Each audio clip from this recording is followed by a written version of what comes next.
Okay, welcome everyone. My name is Damian and this is Stone Age How to Play video. In this video I'm going to explain you how to play this game and also a couple of tricks and tips how to win this game most of the time if you stay till the end of the video. So let's get to it. As you can see, this time I'm using the web browser and playing the game online on the boardgamearena.com. Very convenient if your friends are overseas or you cannot meet them in person. And also the game itself does the management for you. So it sets up the board and cleans it up, so saves some time. Okay, so let's have a look at what we have here. We have the main board where all the actions will be happening. We have on the right the player mats. So effectively you start with 5 meeples, some food as a resource, and all other resources are at 0.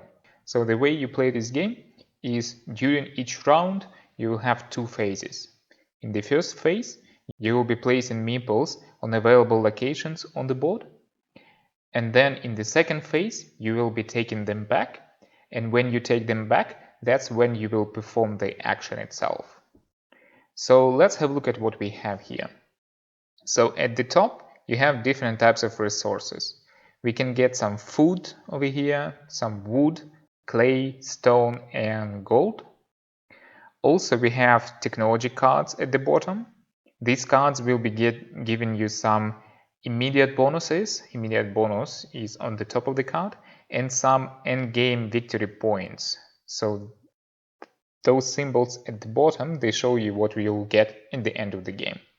I'll get to those symbols a little bit later. And then in the left bottom corner you have buildings.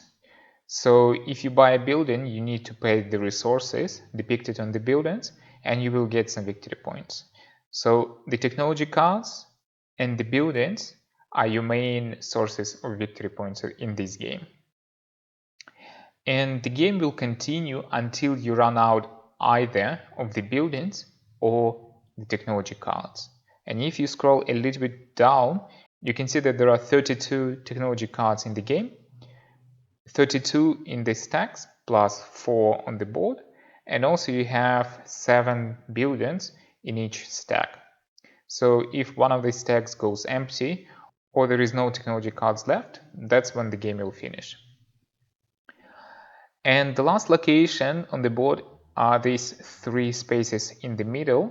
So this thing, they give you some benefits to increase your efficiency during the game. So now let's take an action and place a meeple somewhere. So the first action, I'll go and take a tool, and the blue player goes to the hut. So when you go to this location, you have to always place 2 meeples immediately. And what it does, at the end of the round, blue player will get an additional meeple, so instead of 5 he'll have 6. Now it's back to the red player. As a red player, I'll go and get some wood. So you can place as many meeples in one location as you want, and then you confirm the placement. Now blue player would like to go and get some wood as well, but in 2-player games you cannot place different meeples in the same location. So even though there are 4 spots left, other players cannot use it. With 3 or more players you would be able to go there. So blue player will go and get some clay instead. Now the last meeple that red player has, he will use and go take a technology card. And that's all. Now that all the meeples have been used, we are getting into the second phase of this round. That's when we take our meeples back. So as you saw, placing meeples, we are taking turns. When you are taking meeples back, you take them all at once, but you choose in which order you would like to take. So in order to buy a card, I need to pay resources, and I don't have any resources as yet. So I need to go and get some wood. But before I take wood, I would like to get some tools, because tools potentially can increase the amount of wood I will be getting. So if you take a tool, now you can see on your small board that you have this small symbol with 1. And now we will be taking wood. So the way it works, you roll a die for each meeple that you assigned to that location. And then you sum up the total value of all your die. So in this case it's 9. And then you divide that value by the cost of a resource. And the cost for resources is easy to remember. Food cost 2, then wood cost 3, clay cost 4, 5, and 6 for the gold. So with wood we divide our total roll of 9 by 3 and we get 3 wood. So the way these tools work, this time I couldn't use it, but the way it works is you can add tool value to the sum of dice that you rolled. So if I rolled 8, for example, I could have added 1 tool and it would have been 9. But since I already rolled 9, even if I add 1 tool, it will be 10. So 10 divided by 3, it rounds down to 3. So the game doesn't even show you, it just quickly jumps to the next step to save time. So now my last turn, I can take the technology card. So the way you buy them, you need to pay a resource. So the right card, it costs 1 resource, and then the next card costs 2 resources, 3 resources, or 4 resources. So when you buy the cards, in the next round they will all slide to the right, so all these cards will still be available and they will become cheaper. So I'm buying this card and I need to pay 1 wood. So each card has immediate bonus at the top, and this card in particular gives me +1 agriculture. Normally, in order to get +1 agriculture, you need to go to this location, and what it does, it will give you +1 food every round. So at the end of the round, we'll have to pay for our meeples. For each meeple, you'll have to pay 1 food. We already start with 12, so you have some buffer over there. But since I'm taking this card, my agriculture level increased. So now I only have to pay for 4 of my meeples. And now it's blue player turn. He will take his 2 meeples, and now he's at 6.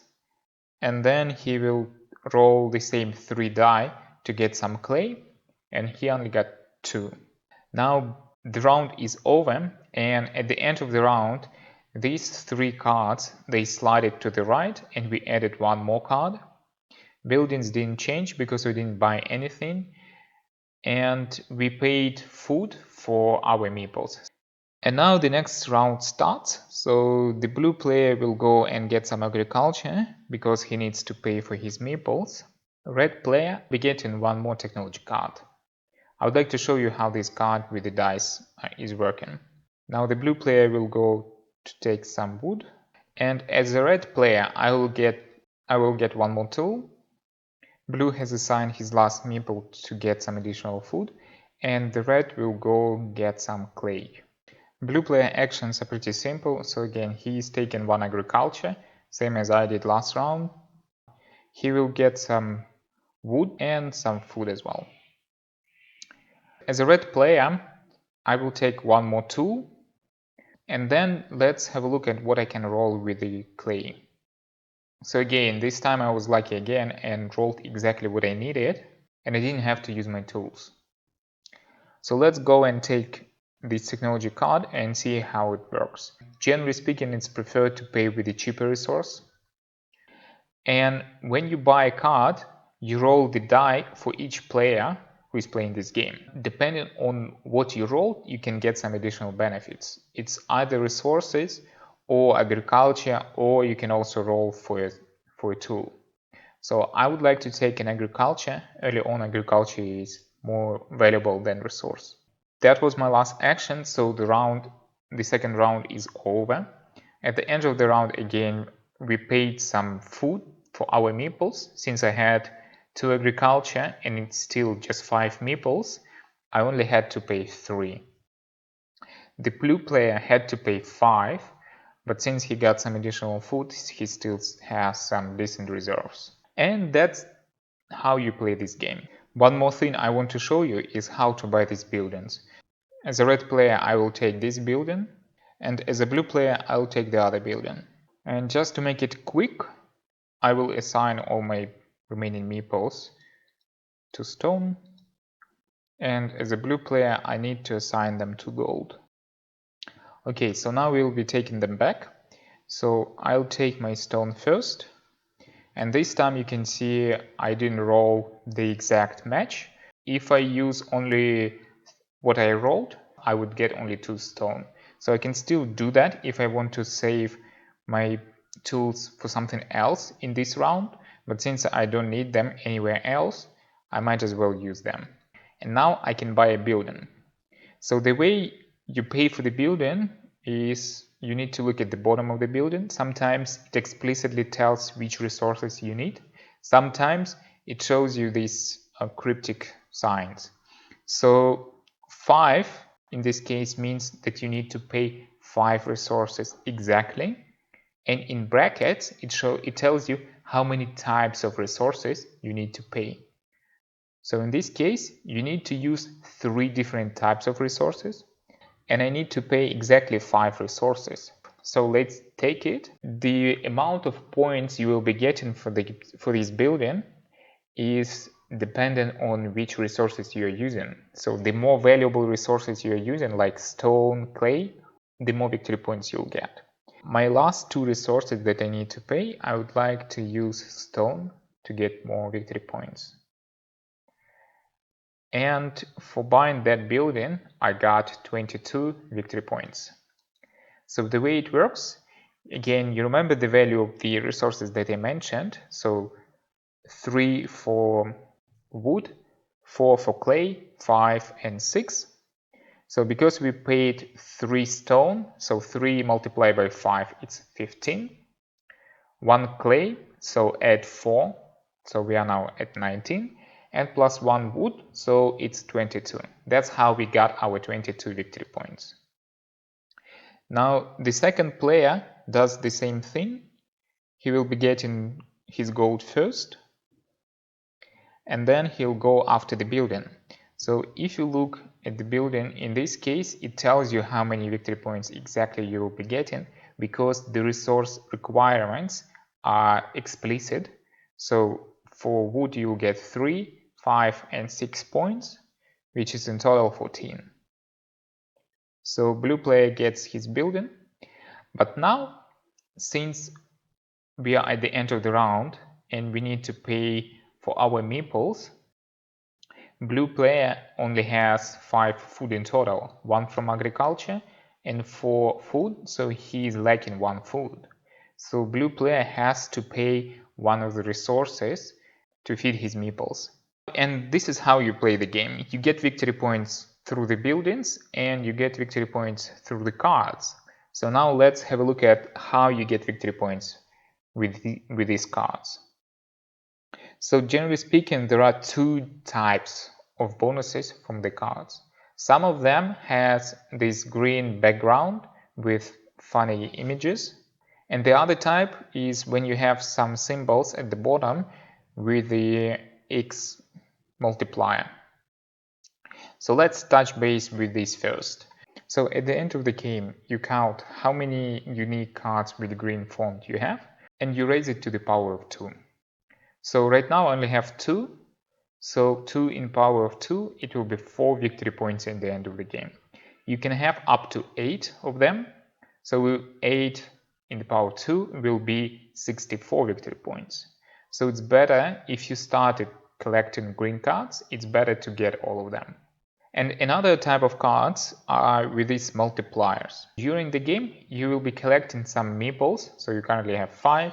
You will be collecting some agriculture, you will be collecting buildings, these buildings that we are buying, you'll be collecting tools.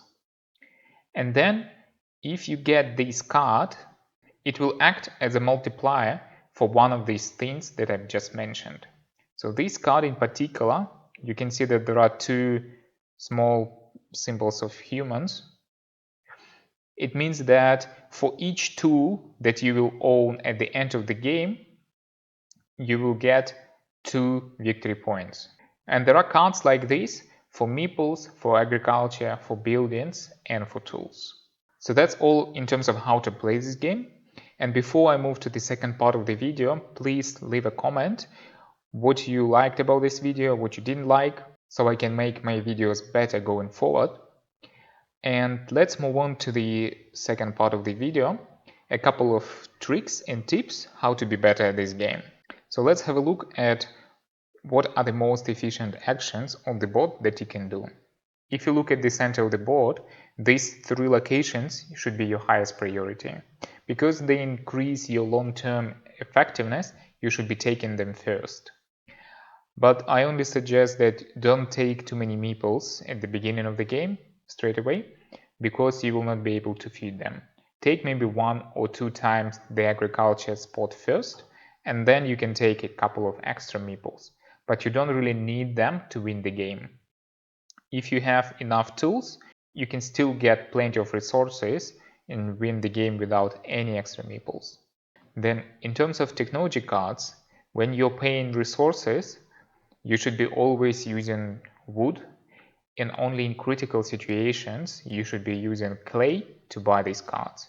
And never use stone or gold, because they are too valuable to be used to buy cards. You should be saving gold, stone, and preferably clay as well to buy these buildings.